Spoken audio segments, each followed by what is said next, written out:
നമസ്കാരം. മലയാളി വാർത്തയിലേക്ക് സ്വാഗതം.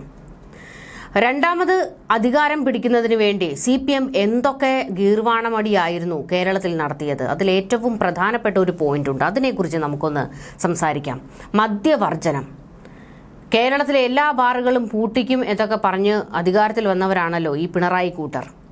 എന്നാൽ വന്ന് കയറിയതിൻ്റെ 2 വെള്ളിയാഴ്ചയായില്ല, അപ്പോൾ തന്നെ മുക്കിന് ബാറുകൾക്കും ബിവറേജസ് ഔട്ട്ലെറ്റുകൾക്കും അങ്ങ് അനുമതി കൊടുത്തു. അവിടെയും തീർന്നില്ല. മദ്യം ഒഴുക്കാൻ എന്തൊക്കെ വഴിയുണ്ടോ ആ വഴികളെല്ലാം തേടിക്കൊണ്ടിരിക്കുകയാണ് ഇപ്പോൾ പിണറായി സർക്കാർ. കേരളം പിന്നെയും മുന്നോട്ട്. കള്ളുകുടി മന്ത്രി നീണാൾ വാഴട്ടെ.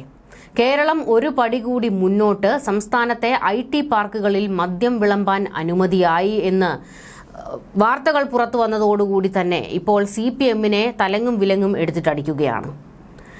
ഈ ഭരണത്തിന്റെ 4ാം വാർഷിക ആഘോഷത്തിൽ ചെയ്യേണ്ട അടിയന്തര കാര്യമാണ് ഇതെന്ന് ഉറപ്പായിരിക്കുകയാണ് എന്ന് CPMന് നേരെ പരിഹാസം.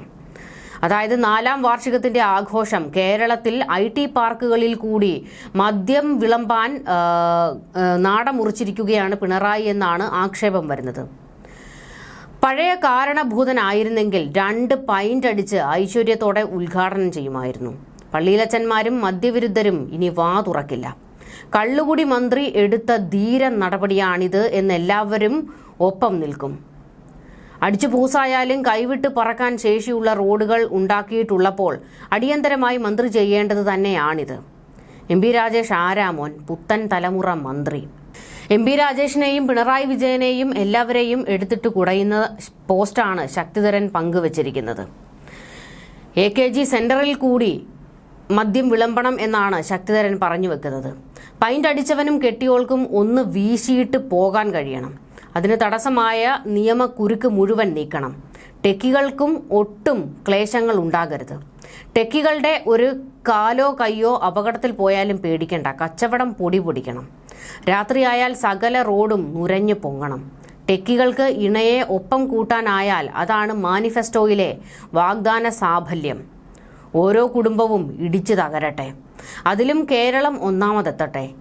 ആ പോക്ക് കണ്ട് കള്ള് മന്ത്രിയുടെ മനം കുളിർക്കും. പണി ചെയ്യാൻ ഓഫീസിൽ പോയവർ അവിടെ നിന്നും പൂസായി വണ്ടി ഓടിച്ച് വീട്ടിൽ പോയാൽ പെറ്റി അടിക്കുമോ എന്നുള്ള ചോദ്യവും ഇപ്പോൾ ഉയരുകയാണ്. അതോ പൂസാകുന്നവർക്ക് പൂസാകാത്ത ഡ്രൈവറെ കമ്പനി നൽകുമോ അതോ ബാർ നൽകുമോ? ഇത് ശക്തിധരന്റെ പോസ്റ്റിന് താഴെ വന്ന കമന്റുകളാണ്. സോഷ്യലിസം നടപ്പാക്കണമെങ്കിൽ ഉള്ളവനിൽ നിന്ന് ആ പണം ഇല്ലാത്തവനിലേക്ക് എത്തിച്ചേരണമല്ലോ. അപ്പോൾ ഇത്തരം വ്യവസായ സ്ഥാപനങ്ങൾക്കുള്ളിൽ തന്നെ ഈ സംവിധാനം ഒരുക്കുകയാണ് എങ്കിൽ അവർ ശമ്പളമായി നേടിയെടുക്കുന്ന പണത്തിൽ ഒരു വലിയ തുക ഇതിലൂടെ പിടിച്ചെടുക്കാനാകും.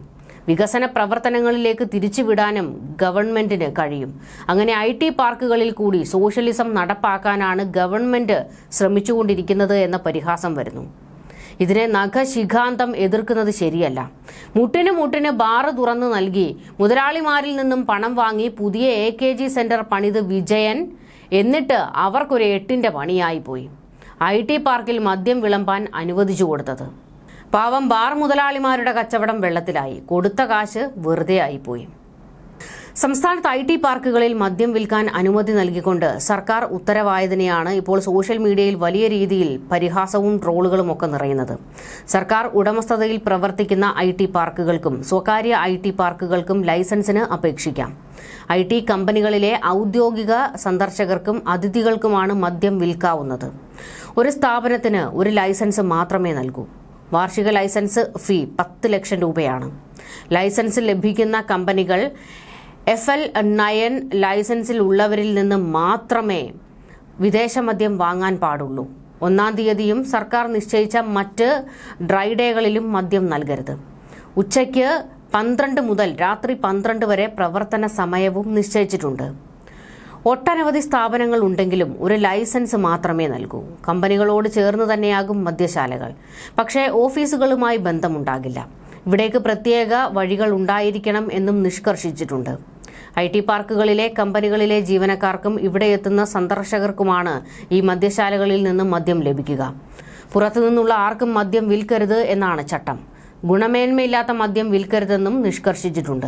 എന്തെങ്കിലും പരാതികൾ ഉണ്ടെങ്കിൽ ഡെപ്യൂട്ടി എക്സൈസ് കമ്മീഷണർക്ക് തുല്യമായ തസ്തികയിലുള്ള ഉദ്യോഗസ്ഥന് നടപടിയെടുക്കാമെന്നും പിഴ ഈടാക്കാമെന്നും സർക്കാർ ഉത്തരവിൽ പറയുന്നു. ഇതിനെയാണ് ഇപ്പോൾ വലിയ രീതിയിൽ ശക്തിധരനും വിമർശിക്കുന്നത്. കള്ളൊഴുക്കി കാശുണ്ടാക്കുകയാണ് സർക്കാർ എന്നാണ് വിമർശനം. CPM പലതും പറയും, മദ്യവർജനം എന്നൊക്കെ പറയും, പക്ഷേ അതിലൊന്നും വീഴരുത്. ഇതൊക്കെയാണ് ഇവരുടെ നിലപാടില്ലായ്മ എന്ന് പറഞ്ഞു വെക്കുകയാണ് ശക്തിധരൻ. അതായത് ഇവരുടെ ഏറ്റവും വലിയ വാഗ്ദാനമായിരുന്നു മദ്യവർജനം ഞങ്ങൾ വന്നാൽ നടപ്പിലാക്കും എന്നുള്ളത്. എന്നാൽ അതിൻ്റെ ഒരു തരിമ്പ് പോലും കേരളത്തിൽ 9 വർഷം നിങ്ങൾ ആരെങ്കിലും കണ്ടോ? കേരളം കള്ളൊഴുക്കി മദ്യപ്പുഴയാക്കി അതിൽ ആറാടുകയായിരുന്നില്ലേ? ആ കാശ് കൊണ്ട് ആറാടുകയായിരുന്നില്ലേ പിണറായി കൂട്ടർ എന്ന ചോദ്യമാണ് ഉയരുന്നത്. ന്യൂസ് ഡെസ്ക് മലയാളി വാർത്ത.